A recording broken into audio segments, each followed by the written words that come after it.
ఉగ్రస్తంభం. ఈ స్తంభం నుంచే లక్ష్మీ నరసింహస్వామి భూమిపై అడుగుపెట్టారని చెబుతారు. ప్రస్తుతం ఈ స్తంభం చూడడానికి స్తంభంలా కనిపించే ఒక పెద్ద కొండలా కనిపిస్తుంది. మీరు ఇక్కడికి చేరుకోవాలంటే అచలఛాయ మేరు అనే పర్వతాన్ని అధిరోహించాల్సి ఉంటుంది. నరసింహస్వామి తన భక్తుడైన ప్రహ్లాదుణ్ణి తన తండ్రి రాక్షసరాజు హిరణ్యకశ్యపుడి నుంచి రక్షించడం కోసం ఈ స్తంభం నుంచే ఉద్భవించాడని పురాణాలు చెబుతున్నాయి. ఎగువ అహోబిలం నుంచి 3 కిలోమీటర్ల ప్రయాణం చేసి జ్వాలా నరసింహ క్షేత్రానికి దగ్గరగా చేరుకున్న తర్వాత మీకు కుడివైపు ఉగ్రస్తంభానికి వెళ్లే దారి ఉంటుంది. ఈ దారి చూడడానికి ఒక పర్వతాన్ని అధిరోహించినట్లుగా ఉంటుంది. ఇక్కడ నుంచి మీరు ఉగ్రస్తంభానికి చేరుకోవడానికి గంట నుంచి గంటన్నర సమయం పడుతుంది. ఉగ్రస్తంభాన్ని చేరుకోవడం ఒక ఘట్టమైతే ఉగ్రస్తంభాన్ని అధిరోహించటం అద్భుత ఘట్టమని చెప్పాలి.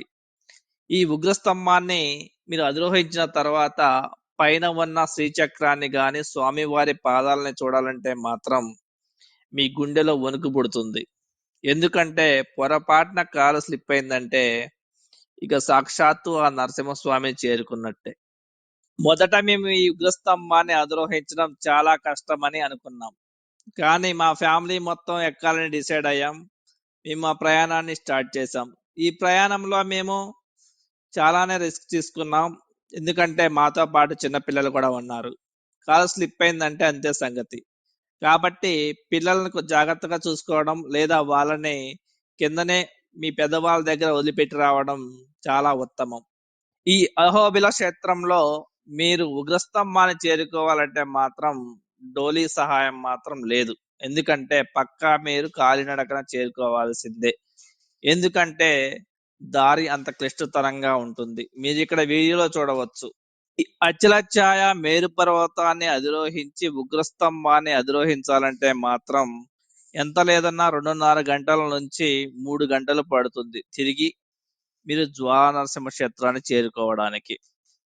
ఈ ప్రయాణం మొత్తం మాకు సాఫీగానే జరిగింది. అయితే మధ్య మధ్యలో అక్కడక్కడ కోతులు ఉన్నాయి. ఈ కోతులు చాలా ఆకలితో ఉన్నాయి. మీ దగ్గర ఏమైనా కనిపిస్తే మాత్రం అస్సలు వదలవు. కాబట్టి మీ దగ్గర ఏమీ లేకుండా చూసుకోవడం చాలా ఉత్తమం. అలా అని ఈ కోతులు మన మీద ఎలాంటి అటాక్ కూడా చేయవు. ఎందుకంటే ఇవి మన పక్కనే తిరుగుతున్నాయి తప్ప మనల్ని అయితే ఏమీ చేయడం లేదు. కేవలం ఆహారం కోసం మాత్రమే వెతుక్కుంటున్నాయి. ఈ మేరు పర్వతాన్ని అధిరోహించిన తర్వాత మనం ఉగ్రస్తంభానికి వెళ్లే ముందు అక్కడ ఒక చిన్న గుడిసె ఉంది. ఆ గుడిసెలో ఇద్దరు కుర్రవాళ్ళు ఒక కొండలో గ్లాసు 10 రూపాయల చొప్పున మంచినీరుని అమ్ముతున్నారు. ఆ నీరుని వాళ్ళు కింద నుంచి తెచ్చామని చెబుతున్నారు. కానీ అది నమ్మడానికి నిజంగా అనిపించడం లేదు. ఎందుకంటే ఆ దారిలో నడవడమే కష్టమంటే వాళ్ళు మంచినీళ్ళ బిందెలతో అక్కడికి రోజు చేరుకొని అమ్ముతున్నారంటే మాత్రం నాకు చాలా సందేహం కలిగింది. ఇక ఉగ్రస్తంభం పైకి చేరుకున్న తర్వాత అక్కడ ఒక చిన్న చెట్టు కనిపించింది. ఆ చెట్టుకి గాజులు, గుడ్డలు కట్టబడి ఉన్నాయి. ఆ తర్వాత మేము కొండపైకి చేరుకున్నాము. ఆ కొండపై చిన్న మార్గం ఉంది. అది చాలా భయంకరంగా ఉంది. చాలా మందికి కళ్ళు తిరిగే ఛాన్స్ కూడా ఉంది. అది దాటిన తర్వాత పెద్ద కొండపైకి చేరుకున్నాము. ఆ కొండ నుంచి దిగడానికి ఒక ఇనుప నిచ్చెన కూడా ఉంది. ఎవరు చేయించారో పుణ్యాత్ములు అనుకోవచ్చు. ఆ ఇనుప నిచ్చెన ద్వారా కిందకి దిగి ఈ రోజు కొన్నంత అయిపోలే ఫ్రెండ్స్.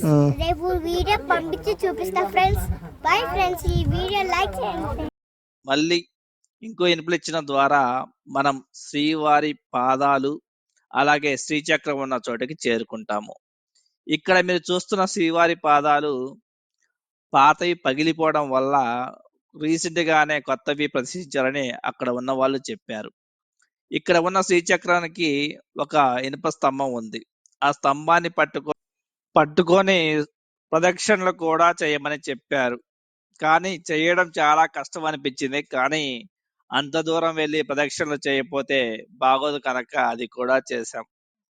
అయితే ఈ ఉగ్రస్తంభాన్ని ఎక్కుతున్నప్పుడు వచ్చిన సందేహం ఏమిటంటే హిరణ్యకశ్యపుడు రాక్షస రాజు.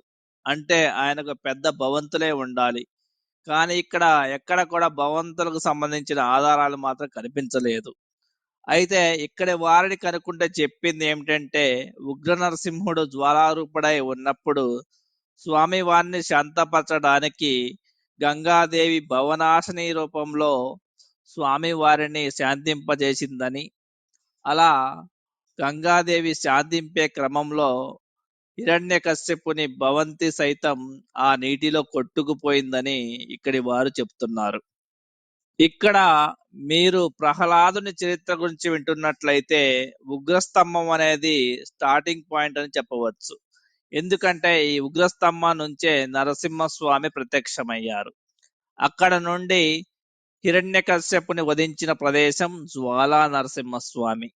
అలా జ్వాలారూపుడైన స్వామి ప్రశాంత రూపుడిగా మారడానికి ప్రహ్లాదుడు తపస్సు చేసిన ప్రదేశమే ఉగ్ర నరసింహుడు. అదే ఎగువ అహోబిలం. ఈ ఎగువ అహోబిలానికి మనం చేరుకున్నప్పుడు ప్రక్కనే మనకు ఒక లోయ, ఆ లోయ పక్కనే ఒక మండపము, ఆ మండపం పక్కనే ఒక పెద్ద గృహ కనిపిస్తుంది. అయితే ప్రస్తుతం ఆ మార్గానికి క్లోజ్ చేయబడి ఉంది. ఆ మండపాన్ని చూడడానికి, ఆ కొండను చూడడానికి కూడా కొంచెం భయంకరంగానే అనిపించింది. చివరిగా ఒక మాట, పిల్లలు, పెద్దవాళ్ళు, భయస్థులు ఈ ఉగ్రస్తంభం దగ్గరకు చేరుకోవడానికి ప్రయత్నించకుండా ఉండడమే ఉత్తమం. Subscribe now and press the bell icon. Never miss an update.